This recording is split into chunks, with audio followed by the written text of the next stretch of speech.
నమస్కారం. భక్తి టీవీ స్వరార్చన కార్యక్రమానికి స్వాగతం.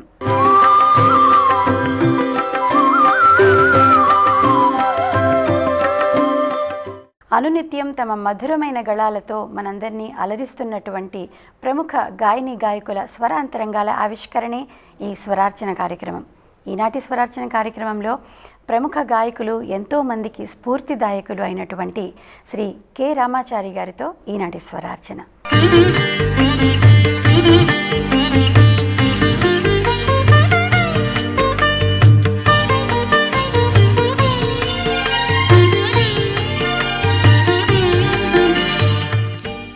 నమస్కారం రామాచారి గారు. నమస్కారం అండి. రామాచారి గారు గాయకులు ఎప్పుడయ్యారు? నాకు ఊహ తెలిసినప్పటి నుంచి ఏవో ఒకటి విన్న పాటలు, రేడియోలో విన్న పాటలు. మా నాన్నగారు వేద పండితులు, అర్చకులు. ఆ గుడిలో ఆయన చక్కగా శృత్వంగా ఆయన వేద మంత్రాలను చదువుతున్నప్పుడు నేను వినేవాడిని.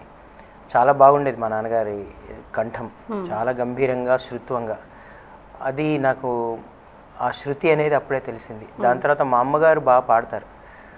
చిన్నప్పుడే చక్కగా నాకు గోరుముద్దలు పెట్టేటప్పుడే ఏవో చిన్న చిన్న పాటలు, మంగళహారతులు అట్లాంటివి పాడుతూ, నాకు గుర్తులేదు కానీ నాకు ఆ పాటలు అనేవి ఇంట్లో చిన్నప్పటి నుంచే ఉన్నాయి. మాది పల్లెటూరులో పెరిగాము. సంగీతము, శాస్త్రీయ సంగీతం అనేది ఏం లేదు కానీ చిన్నప్పుడు మా నాన్నగారు అవి పాడే జో అచ్యుతానంద జో జో ముకుంద రావే పరమానంద రామ గోవింద జో జో అలా దేవాలయంలో లాస్ట్ అలా. ఈ పాట తెలియని తెలుగు వాళ్ళు అంటూ ఉండరేమో అసలు. ప్రతి అమ్మ కూడా పాడినటువంటి, ప్రతి అమ్మ నాన్న అంటే ముఖ్యంగా మా నాన్న అర్చకులు కాబట్టి దేవాలయంలో ఇవన్నీ చేసేవారు, ఆ పాటలన్నీ పాడుతుండే. మరి మీ సంగీత ప్రస్థానం ఎలా సాగింది? చిన్నప్పటి నుంచి అమ్మ నాన్న తర్వాత? నేను 15 ఏళ్ళు పల్లెటూరులోనే పెరిగాను, నా 10th క్లాస్ దాకా. కాబట్టి అక్కడ సంగీతం నేర్పించేవాళ్ళు కానీ శాస్త్రీయ సంగీతం అనేది ఏం లేదు. నా చిన్నప్పటి రోజుల్లో ముఖ్యంగా నేను జానపద గీతాల్లో పెరిగాను. మా ఊర్లో ఒగ్గు కథలు, తర్వాత వీధి నాటకాలు, కోలాటాలు. కోలాటాలు ఆడేటప్పుడు నేను మధ్యలో కూర్చొని పాడేవాడిని. నల్ల నల్లాని వాడు నామములు గల్లవాడు, నామములు గల్లవాడు, నామములు గల్లవాడు, నామములు గల్లవాడు. కనులకు గానరాడే గోపాలకృష్ణ బాలుడు, కనులకు గానరాడే గోపాలకృష్ణ బాలుడు. ఇలా మా ఇంట్లో పాలు దాగి ఏ ఇంట్లో దూరినాడో, ఏ ఇంట్లో దూరినాడో, ఏ ఇంట్లో దూరినాడో, కనులకు గానరాడే గోపాలకృష్ణ బాలుడు. ఇలాంటి పాటలు. తర్వాత ఇంకా ఒగ్గు కథలు, రామ రామ రామ రామ రామ రామో రామ, ఇవే వీటిల్లోనే పెరిగాను నేను. ఇలాగే వీధి నాటకాలు, గుళ్ళో హరికథలు. అవి మా నాన్నగారు హరికథలు చెప్పేవారు, కూర్చొని హార్మోనియం వాయిస్తూ తందనాన రామాయణము, భాగవతము, భారతం అవన్నీ చెప్పేవారు. ఆయనతో పాటు నేను వంత పాడేవాడిని. ఆ చిన్నప్పుడే మా నాన్నగారు అది సవివరంగా చెప్పేవారు. ఒక్కొక్క పాత్ర గురించి చాలా విశ్లేషిస్తూ చక్కగా భారతము, రామాయణము, భాగవతం 3 చెప్పేవారు. ఒక రకంగా నాకు అదే నిజమైన విద్య చిన్నప్పుడు. అప్పుడు చిన్నప్పుడే అవన్నీ వాటి తత్వం అంతా నాకున్న చిన్నపాటి జ్ఞానంలో బోధపడింది అనమాట. ఎవరు అప్పట్లో మీకు అంటే 15-16 ఏళ్ళు అంటే బాగా ఊహ తెలిసిన వయసు కాబట్టి స్ఫూర్తిగా ఎవరిని తీసుకునేవారు మీరు? మాకు స్ఫూర్తి ఒకటే, రేడియో ఉండేది మాకు. మా ఇంట్లో కూడా ఉండేది, మా పంచాయతీ రేడియో ఉండేది. మేము ఆడుతున్నప్పుడు కూడా పంచాయతీ ఆఫీస్ ముందర పెద్ద గ్రౌండ్ ఉండేది మాకు. ఆ హార్న్లోంచి వచ్చే పాటలు, బాలానందం, బాల వినోదం, భక్తి పాటలు, ఘంటసాల గారి పాటలు. జయ జయ మహాదేవా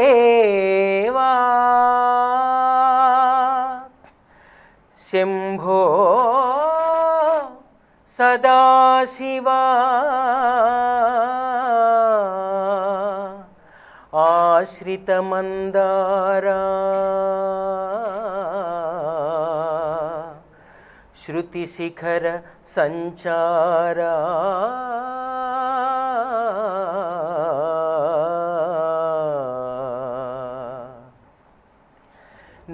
నీలకంధరా దేవా దీనబాంధవారా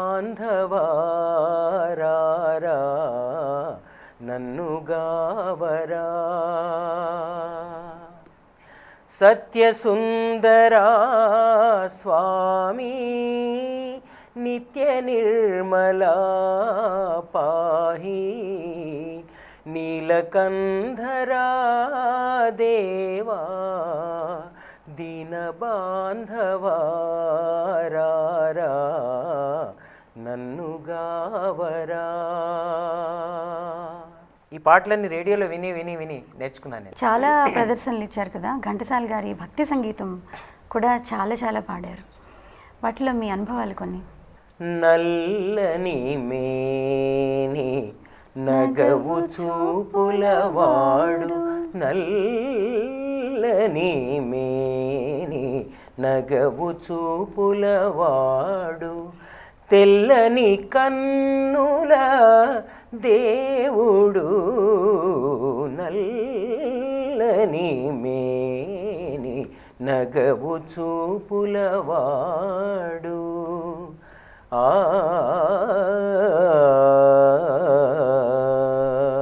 ఎన్ని వచ్చేవండి, ఎన్ని పాటలు మనకి. భక్తి రంజన వచ్చేది అందులో. రామచరణం రామచరణం రామచరణం మాకు శరణం, మాకు చాలును మౌని మస్తక భూషణం, శ్రీరామచరణం రామచరణం రామచరణం రామచరణం మాకు శరణం రామచరణం. రేడియోలో సంపూర్ణంగా అన్ని రకాలు వచ్చేవండి. సినిమా పాటలు, ఎన్నో రకాల భక్తి గీతాలు వచ్చేవి. అవన్నీ వింటూ చిన్నప్పుడు అలా వింటూ వింటూ అవిని మళ్ళీ నేను నేర్చుకొని నాకు తొందరగా వచ్చేదండి పాట. అలా వింటూ వింటూ నాకు వచ్చేసేవి పాటలు. అవన్నీ నేను స్కూల్లో మా ఫ్రెండ్స్ దగ్గర అంతా కూర్చొని అలా పాడుతుండేవాడిని నేను. ఇటు లలిత సంగీతం యొక్క ప్రభావం మీ మీద ఏ విధంగా పడింది మొట్టమొదట్లో? అది కూడా రేడియో ద్వారా. చిన్నప్పుడు రేడియోలో ఈ పాట నేర్చుకుందామని వచ్చేది.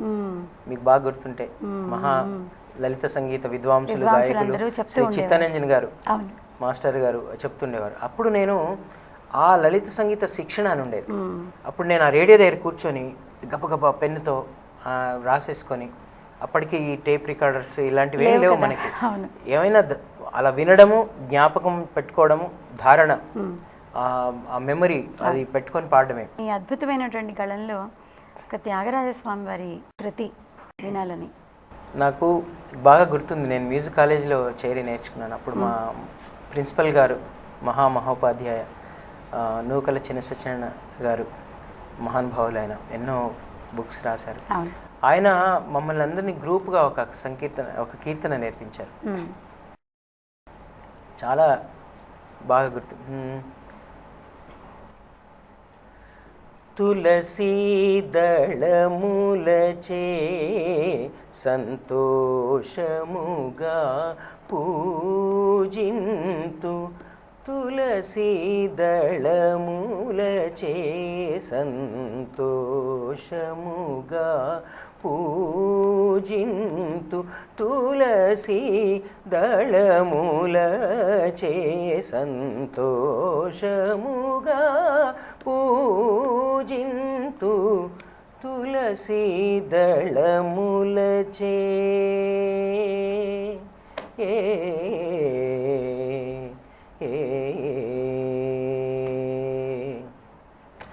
పలుమారు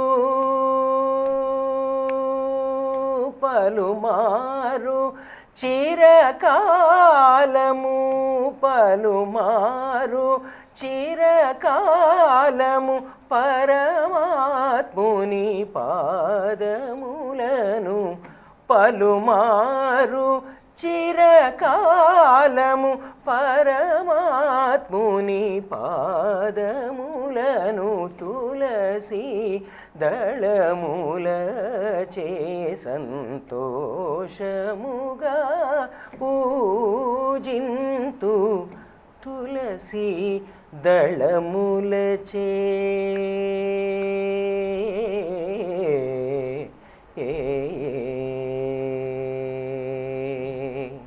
ఇది బాగా గుర్తుంది. ఇంకొక కీర్తన మాకు నేర్పించారు. ప్రక్కల నిలబడి ప్రక్కల నిలబడి కొలిచే ముచ్చట బాగా తెల్పరాదా.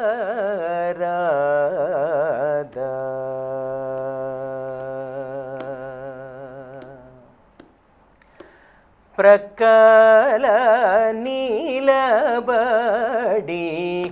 కొలిచే ముచ్చట బాగా తెల్పరాదా.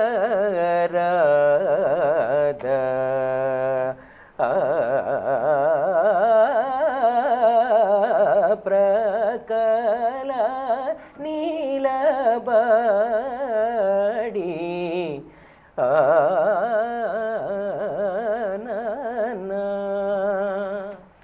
ఈ సంకీర్తన నేర్చుకున్నాను చిన్నప్పుడు. దీంతో చాలా ఇన్స్పిరేషన్ వచ్చింది నాకు. ఇంటర్మీడియట్ నుంచి నేను క్లాసికల్ నేర్చుకోవడం మొదలెట్టాను. అప్పుడు మ్యూజిక్ కాలేజ్లో సివి కిట్టప్ప గారు మా గురువు గారు, ఆయన దగ్గర నేర్చుకున్నాను. దాని తర్వాత ఓరుగంటి లీలావతి గారి దగ్గర శాస్త్రీయ సంగీతం, పివి సాయిబాబా గారి దగ్గర లలిత సంగీతం నేర్చుకున్నాను. ఆ గురువుల పుణ్యమే. తర్వాత ఇండైరెక్ట్గా అందరి మహానుభావులు ఇక్కడ ఉన్నటువంటి రేడియో స్టేషన్లో వచ్చాక నాకు జానకిరాణి గారి అండ, అలాగే ఎన్ఎస్ శ్రీనివాసన్ గారు, పాలగుమి మాస్టారు, చిత్రంజన్ గారు, వీళ్ళందరూ కూడా నాకు ఎంతో నేర్పించారండి. వాళ్ళంతా నాకు గురువర్యులే. ఇంకా ఇప్పుడు ప్రస్తుతం నేను నేర్చుకుంటున్నాను. ఇంకా వివిధ గురువుల దగ్గరికి, వైజర్స్ గారి దగ్గరికి వెళ్ళి నేర్చుకుంటాను. అలాగే లలిత కురుల్కర్ గారి దగ్గరికి వెళ్ళి హిందుస్థానీ నేర్చుకుంటాను. జంగయ్య మాస్టర్ గారి దగ్గరికి వెళ్ళి నేర్చుకున్నాను. ఇలా నాకు ఎవరు కొంచెం టైం ఇస్తే వాళ్ళ దగ్గరికి వెళ్ళి నేర్చుకుంటూనే ఉంటాను అనమాట. బాసరలో శారదగా బాసిలు చైతన్య దీప్తి, అనేకమై జగములేలు ఏకాత్మక మాతృశక్తి.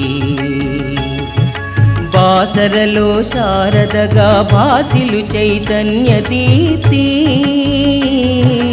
అనేకమై జగములేలు ఏకాత్మక మాతృశక్తి.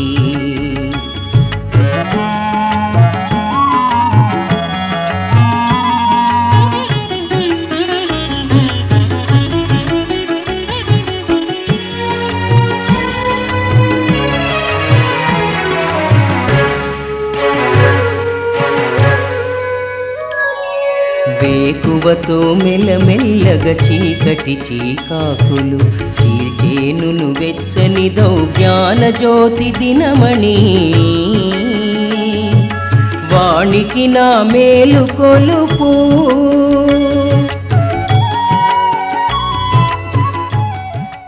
స్వరార్చన కార్యక్రమంలో ఇప్పుడు ఒక స్వల్ప విరామం.